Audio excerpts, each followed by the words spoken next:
ಬೆಳಗಾವಿಯಲ್ಲಿ ದಿನದಿಂದ ದಿನಕ್ಕೆ ಚುನಾವಣಾ ಅಖಾಡ ರಂಗೇರ್ತಾ ಇದೆ. ಗೋಕಾಕ ಸಾಹುಕಾರ ರಮೇಶ್ ಜಾರಕಿಹೊಳಿ ಕೋಟೆಯಲ್ಲಿ ಲಕ್ಷ್ಮೀ ಹೆಬ್ಬಾಳ್ಕರ್ ಪುತ್ರನ ಪರ ಅಬ್ಬರದ ಪ್ರಚಾರ ನಡೆಸಿದ್ದಾರೆ. ಪುತ್ರ ಮೃಣಾಲ್ ಮನೆ ಮನೆಗೆ ಇದ್ದಾನೆ, ಎಲ್ಲರೂ ಮತ ನೀಡಿ ಅಂತ ಹೇಳಿ ಲಕ್ಷ್ಮೀ ಹೆಬ್ಬಾಳ್ಕರ್ ಮನವಿಯನ್ನ ಮಾಡಿಕೊಂಡ್ರು. ಪ್ರಚಾರದ ವೇಳೆ ರಮೇಶ್ ಜಾರಕಿಹೊಳಿ ಸಹೋದರ ಸತೀಶ್ ಜಾರಕಿಹೊಳಿ ಹಾಗೂ ಸ್ಥಳೀಯ ನಾಯಕರು ಸಾಥ್ ನೀಡಿದರು.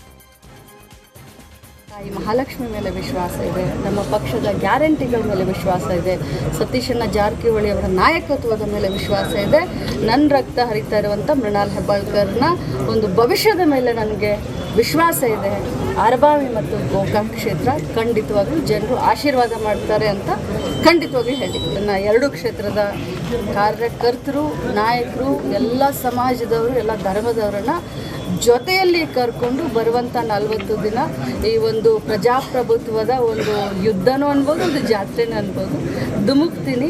ನಾನಾಗಲಿ ಸತೀಶಣ್ಣಾಗಲಿ ಅವರೆಲ್ಲರ ಒಂದು ಸಹಕಾರವನ್ನು. ಲಕ್ಷ್ಮೀ ಹೆಬ್ಬಾಳ್ಕರ್ ವಿರುದ್ಧ ಕೋರ್ಟ್ ಸಮನ್ಸ್ ಜಾರಿ ಮಾಡಿದೆ.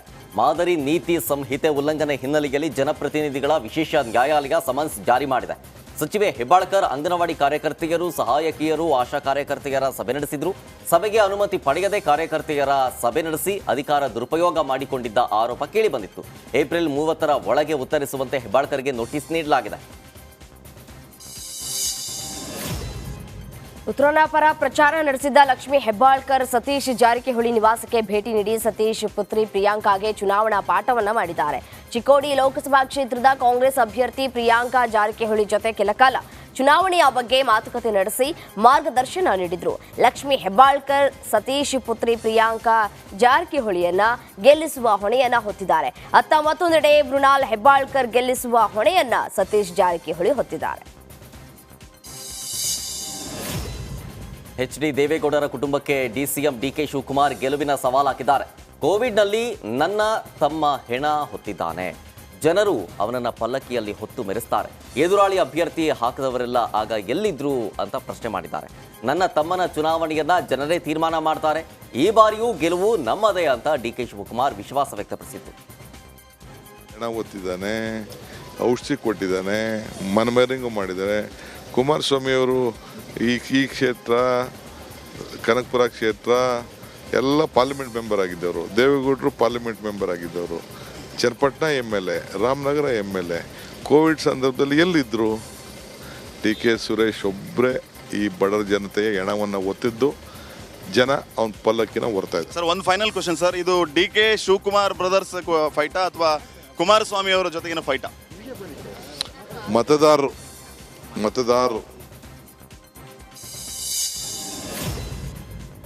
ಇನ್ನು ಡಿಕೆ ಶಿವಕುಮಾರ್ ಮಾತಿಗೆ ಮಾಜಿ ಸಿಎಂ ಎಚ್.ಡಿ. ಕುಮಾರಸ್ವಾಮಿ ಕೆರಳಿ ಕೆಂಡವಾಗಿದ್ದಾರೆ. ಮೈತ್ರಿ ಹೆಸರಿನಲ್ಲಿ ಬೆನ್ನಿಗೆ ಚೂರಿ ಹಾಕಿದ್ದು ಕಾಂಗ್ರೆಸ್ ಅಂತ ಕೆಂಡ ಕಾರಿದ್ದಾರೆ.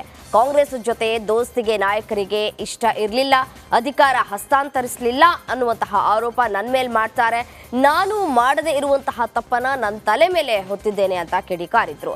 ಇನ್ನು ದೋಸ್ತಿ ಬಗ್ಗೆ ಪ್ರತಿಕ್ರಿಯೆ ನೀಡಿ ಬಿಜೆಪಿ ಜೆಡಿಎಸ್ ಹೊಂದಾಣಿಕೆ ಹಾಲು ಜೇನು ಇದ್ದಂತೆ ಅಂತ ಹೇಳಿದರು.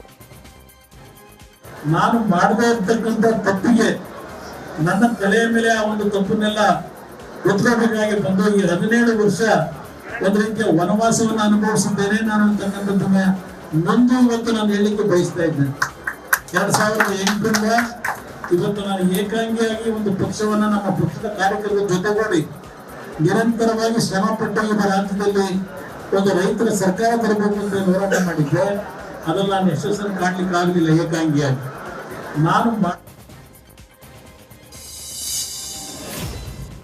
ಈ ಹಿಂದೆ ರಾಜ್ಯಕ್ಕೆ ಪ್ರಧಾನಿ ಬಂದಾಗ ಅವರ ವಿರುದ್ಧ ಟೀಕಿಸಿದ್ದ ಸಚಿವ ಮಧು ಬಂಗಾರಪ್ಪ ವಿರುದ್ಧ ಶಿವಮೊಗ್ಗ ಸಂಸದ BY ರಾಘವೇಂದ್ರ ವಾಗ್ದಾಳಿ ನಡೆಸಿದ್ದಾರೆ.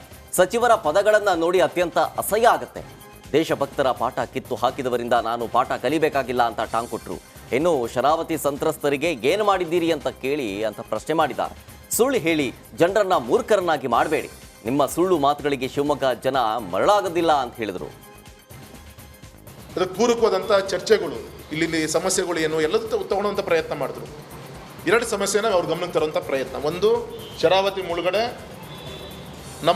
ನಾವು ಕೊಡುವಂಥ ಭಿಕ್ಷೆ ಅಲ್ಲ, ಅವ್ರ ರೈಟ್ಸ್, ಅದು ಅವ್ರ ಹಕ್ಕದು, ಅವ್ರಿಗೆ ಆಗಲೇಬೇಕು.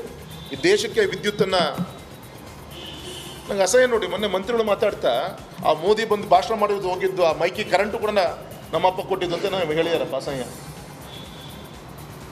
ಪಾಪ ಶರಾವತಿ ಮುಳುಗಡೆ ಪ್ರದೇಶದ ವಿದ್ಯುತ್ ಉತ್ಪಾದನೆಗೋಸ್ಕರ ಲಿಂಗನಮಕ್ಕಿ ಜಲಾಶಯ ಕಟ್ಟಿ ಮುಳುಗಡೆ ಆಗಿದೆ. ನಿಮ್ಮ ಕೈಯಲ್ಲಿ ಆಗಿಲ್ಲ, ನಾವು ಮಾಡ್ತೀವಿ, ಮಾಡಿ ತೋರಿಸ್ತೀವಿ. ಅದಕ್ಕೆ ಬೇಕಂತ ಎಲ್ಲ ಪ್ರಯತ್ನಗಳಾಗಿದೆ. ಇನ್ನೂ ಸುಳ್ಳು ಹೇಳಿ ಜನರನ್ನು ಮೂರ್ಖರನ್ನಾಗಿ ಮಾಡುವಂಥ ಮತದಾರರ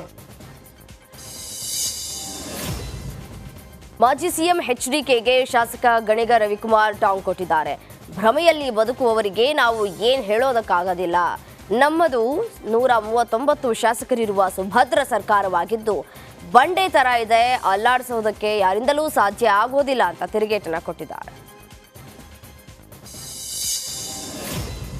ವಿಜಯಪುರದಲ್ಲಿ ಜಿಲ್ಲಾ ಉಸ್ತುವಾರಿ ಸಚಿವ ಎಂಬಿ ಪಾಟೀಲ್ ರಿಯಾಕ್ಷನ್ ಕೊಟ್ಟಿದ್ದಾರೆ. ಕಾಂಗ್ರೆಸ್ ಅಭ್ಯರ್ಥಿ ರಾಜು ಆಲಗೂರ ಪರವಾಗಿ ಪ್ರಚಾರವನ್ನು ಆರಂಭಿಸಿದ್ದೇವೆ. ಸಾಮೂಹಿಕ ನಾಯಕತ್ವದಲ್ಲಿ ಚುನಾವಣೆಗೆ ಎದುರಿಸ್ತೇವೆ. ಏಪ್ರಿಲ್ 12ನೇ ತಾರೀಕು ನಮ್ಮ ಅಭ್ಯರ್ಥಿ ರಾಜು ಆಲಗೂರ ನಾಮಪತ್ರ ಸಲ್ಲಿಸಲಿದ್ದಾರೆ ಅಂತಂದ್ರು. ತಾಯಿಯ ಒಂದು ಆಶೀರ್ವಾದ ಪಡ್ಕೊಂಡು ಅವತ್ತೊಂದು ದಿವಸ ಅವರು ನಾಮಪತ್ರವನ್ನು ಎಲ್ಲ ಶಾಸಕರ, ಸಚಿವರ ಹಾಗೂ ಇನ್ನುಳಿದ ಮುಖಂಡರ, ಕಾರ್ಯಕರ್ತರ ಒಂದು ನೇತೃತ್ವದಲ್ಲಿ ಅವ್ರು ಮಾಡ್ತಾರೆ. ನಿಶ್ಚಿತವಾಗಿ ನಾವು ಚುನಾವಣೆಯನ್ನು ನಾವು ಗೆಲ್ತೀವಿ. ನಾವು 5 ಗ್ಯಾರಂಟಿಗಳನ್ನ ಏನು ಕೊಟ್ಟಿದ್ದೀವಿ ಅದು ಸುಮಾರು ಪ್ರತಿಶತ 80% ಮತದಾರರಿಗೆ ದಿವಸ ಕೊಟ್ಟಿದ್ದೀವಿ. ಖಂಡಿತವಾಗಿಯೂ ರಾಜು ಆಲಗೂರ್ ಅವರು ಭಾಳ ದೊಡ್ಡ ಅಂತರದಿಂದ, ನಾನು ಹೇಳ್ತೇನೆ ಕನಿಷ್ಠ ಪಕ್ಷ 1 ಲಕ್ಷ ಅಂತರದಿಂದ, ಕನಿಷ್ಠ ಪಕ್ಷ ಮಿನಿಮಮ್, ಅದಕ್ಕಿಂತ ಜಾಸ್ತಿನೂ ಆಗ್ಬೋದು. ಶಾಲಾ ಕಾಲೇಜುಗಳ ಅಕ್ಕಪಕ್ಕದ ಕಾಂಡಿಮೆಂಟ್ಸ್, ಬೀಡಾ ಸ್ಟಾಲ್ಗಳ ಮೇಲೆ ದಾಳಿಯನ್ನ ನಡೆಸಲಾಯಿತು. ದಾಳಿ ಮಾಡಿ ಮಾದಕ ವಸ್ತು ಮಾರಾಟದ ಕುರಿತು ಪರಿಶೀಲನೆ ನಡೆಸಲಾಯಿತು. ಬೆಂಗಳೂರಿನ ದಕ್ಷಿಣ ವಿಭಾಗದ 243 ಅಂಗಡಿಗಳಲ್ಲಿ ಪರಿಶೀಲನೆ ನಡೆಸಲಾಯಿತು. ಪರಿಶೀಲನೆ ವೇಳೆ ನಿಯಮ ಉಲ್ಲಂಘನೆ ಮಾಡಿ ಸಿಗರೇಟ್ ಮಾರಾಟ ಮಾಡ್ತಾ ಇರೋದು ಪತ್ತೆಯಾಗಿದೆ. ಈ ಸಂಬಂಧ 19 ಅಂಗಡಿ ಮಾಲೀಕರ ವಿರುದ್ಧ ಎಫ್ಐಆರ್ ದಾಖಲಿಸಲಾಗಿದೆ.